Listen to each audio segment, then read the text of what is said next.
This horror story is about a woman who becomes pregnant with her boyfriend. She has high hopes and makes plans to give birth to her child at a good hospital.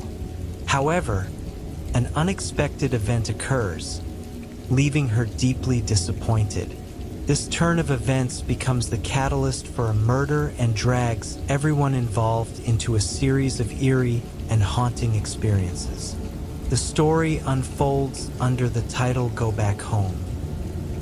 Before we dive into our scary story, we would like to ask everyone to like and subscribe to support us in continuing to bring you more terrifying tales in the future. The story is about a woman who becomes pregnant with her boyfriend. She has high hopes and makes plans to give birth to her child at a good hospital. However, an unexpected event occurs, leaving her deeply disappointed. This turn of events becomes the catalyst for a murder and drags everyone involved into a series of eerie and haunting experiences. The story unfolds under the title Go Back Home. This story revolves around a man named Tim and an incident that took place around 10 years ago. At the time, Tim was working at a hospital. One late night, an emergency case arrived. It was a pregnant woman named Kate, heavily pregnant and close to delivery. Kate's family was not well off. They lived hand to mouth. Despite this, Kate had resolved to give her child the best care possible. She wanted to deliver her baby at a good hospital, ensuring the child would be born safely and healthy. Knowing her financial limitations, she started saving money from the very beginning of her pregnancy. Every bit of spare change went into a piggy bank she had prepared for this purpose. As the months passed, Kate continued to save diligently. Finally, when her pregnancy reached 6 months, it was time for her to visit the doctor for a prenatal checkup. On the day of her appointment, she went to retrieve the piggy bank, but she noticed something strange. The box felt unusually light. This alarmed her. She immediately opened the box and discovered that all the money was gone. Shocked and distressed, her first thought was her boyfriend, as they were the only 2 people living in the house. Furious, she confronted him. He was sitting in front of the television when she asked if he had taken the money. Her boyfriend, looking her straight in the eye, admitted to taking the money. He explained that he had lost it all gambling. Kate was left speechless, her hands trembling. Overwhelmed with anger, she started yelling at him. However, her boyfriend was short-tempered as well, and their argument quickly escalated into a loud fight that the neighbors could hear. At some point, her boyfriend became violent. Despite being heavily pregnant, Kate tried to defend herself, but he picked up a gun and used its handle to hit her on the back of her head and then her temple, knocking her unconscious. Hearing the commotion suddenly stop, concerned neighbors decided to check on her. When they entered the house, they found Kate lying on the floor, bloodied and unconscious. Horrified, they immediately called for an ambulance and notified the police, recounting everything they had heard. The ambulance arrived shortly, and the paramedics quickly carried Kate to the vehicle, administering first aid on the way. As the ambulance rushed toward the hospital, Kate seemed to regain consciousness briefly. She tightly gripped the nurse's arm and, in a faint but desperate voice, said, "Don't take me back home." She uttered this single plea before passing out again as they approached the hospital's emergency room. At that time, the doctors tried tirelessly to save Kate's life for hours. However, her body was already bruised and battered, with severe signs of abuse, including heavy bruising around her eyes. The other nurses did not yet know what had happened to her, but they worked hard to keep her alive. In the end, they couldn't save her. Kate had suffered a ruptured blood vessel in her brain and severe traumatic brain injuries, leading to her death and the death of the child she was carrying. The relatives waiting outside were devastated by the news. Kate's boyfriend was immediately taken into custody by the police and brought to the station. After completing all necessary procedures, the hospital sent Kate's body for an autopsy. By 1 a.m., all processes were finalized, and the hospital informed the family that they could take her body. The family decided to take her home that night to perform the funeral rites, as the nearby temple they contacted was unavailable, and they had to prepare the body at their house instead. At the hospital, the staff on duty that night included Sam, a longtime stretcher handler, and Tim, a security guard. Sam had worked at the hospital for years and, apart from being a stretcher handler, also provided transportation services for deceased individuals as a side job. The family requested Sam to transport Kate's body to their home while they went ahead to prepare for the ceremony. Sam accepted the task. Since it was late at night and there were few people around to assist, Sam approached Tim and asked for his help, offering him extra pay. Tim agreed. Sam went to retrieve his old, reliable car and parked it at the hospital's mortuary loading area, where Tim was waiting to help load the body. As the car reversed closer to the body, an unexpected loud sound rang out.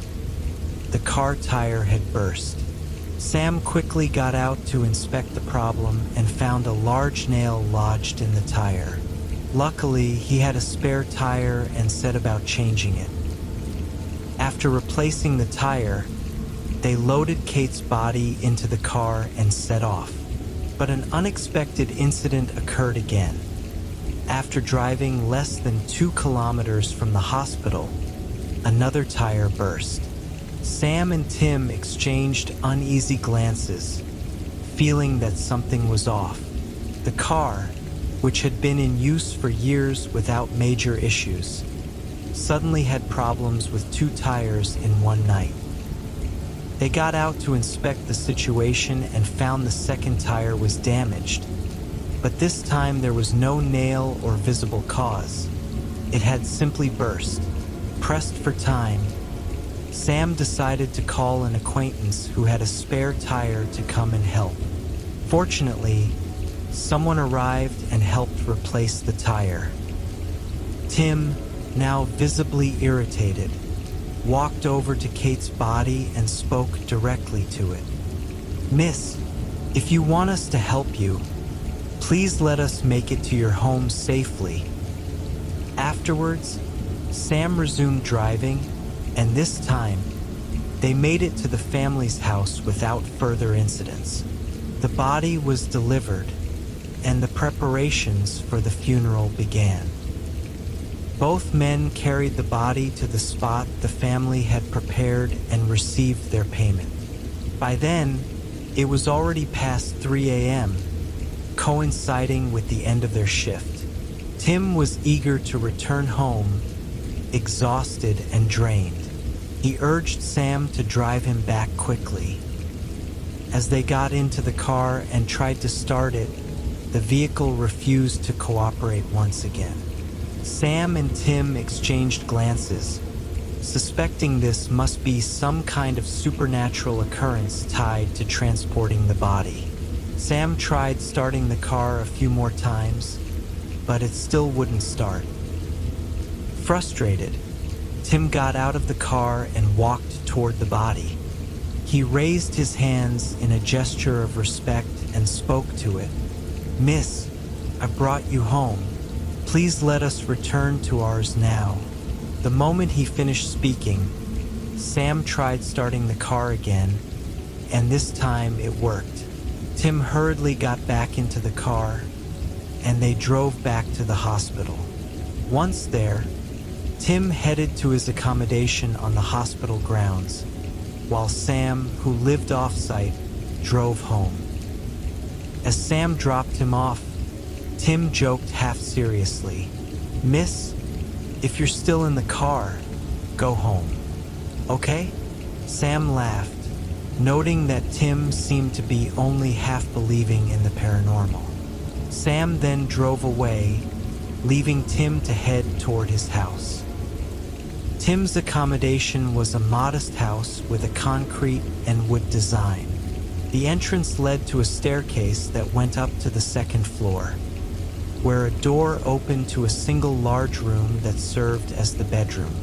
Tired beyond measure, Tim climbed the stairs, went straight to his bed, and lay down without even showering, knowing he had an early shift the next morning. As he was about to drift off to sleep, he suddenly heard someone knocking on the door upstairs. At first, he thought it might be Sam, as it wasn't uncommon for Sam to stay over for company. The knocking persisted, prompting Tim to yell out, "Sam, everyone has their own home, man. The job's done. We'll see each other tomorrow." The knocking stopped after that, and Tim went back to bed. At some point, he shifted to a more comfortable position, lying on his side. It was then he felt something unusual behind him, like a faint presence. Staying still, he sensed it lightly pressing against his back. Exhausted, Tim tried to ignore it, but the pressure grew stronger and stronger. Before he could turn to see what it was, he heard a woman's voice from behind him, soft but clear. "Brother, thank you for letting me sleep here with you." When Tim heard the voice, he instinctively turned his head to look. What he saw nearly shocked him to death. Right behind him was the figure of the heavily pregnant woman he had just helped transport. She was staring straight at him, her face adorned with a chilling, sinister smile. Tim froze in terror, unsure of what to do. He quickly leapt out of bed and bolted down the stairs, fleeing the house.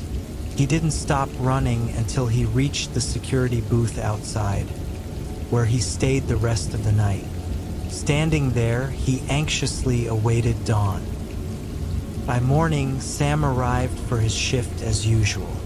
Spotting Tim, whose eyes were bloodshot from a sleepless night, Sam listened as Tim recounted the entire horrifying experience. Sam simply looked at him and replied, "Well, I didn't see or feel anything like that." Despite Sam's dismissal, Tim couldn't shake his fear. Convinced that the woman's spirit had followed him because of his careless invitation the previous night, Tim begged Sam to stay with him that evening. However, Sam declined, explaining that his wife was visiting, so he couldn't spend the night away from her. Left with no choice, Tim had to face the night alone in his house once again. This time, he returned home filled with apprehension, his eyes darting around nervously. Everything appeared normal, but he couldn't forget what he had seen upstairs the previous night. Determined to avoid another encounter in his bedroom, he decided to sleep downstairs near the door, reasoning that he could make a quick escape if anything happened. He laid out a mat on the floor and tried to sleep, but he remained on edge, staring at the ceiling. Not long after, out of the corner of his eye, he thought he saw a shadow to his right. His body began to tremble, but summoning his courage, he slowly turned to look. What he saw made his blood run cold. Standing right beside him was the figure of the pregnant woman, staring at him silently. Tim was overcome with terror. He jumped up, flung open the door, and ran out of the house as fast as he could. From that night onward, he never returned to sleep in that house. The house remained unoccupied after Tim left, and to this day, no one knows if Kate's spirit still lingers there. And that's the chilling tale I've heard. For the next spooky story, I'll be bringing you another haunting tale to enjoy. Stay tuned, and for tonight, sleep well and have sweet dreams.